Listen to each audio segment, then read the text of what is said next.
सिंह है सर, तो मैं चिनानी में रहता हूँ, तहसील चिनानी, डिस्ट्रिक्ट उधमपुर में। तो आज हमारे को 4 दिन हो गए इधर खड़े।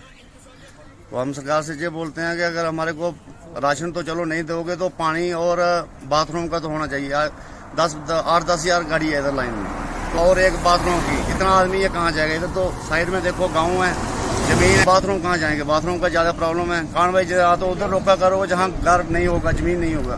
तो इधर तो पूरा घर और जमीन है, तो कहाँ बाथरूम कहाँ जाएंगे? राशन तो खत्म हो गया सर, मगर राशन का चलो इधर उधर हम कर लेंगे किसी, गवर्नमेंट तो हमको देगा नहीं राशन। इतना हम एक महीना खड़े रहते हैं ना, हम महीने का 4 चक्कर लगाते हैं इधर, और 30 दिन से हम 20 दिन इधर लाइन में ही खड़ा रहते हैं।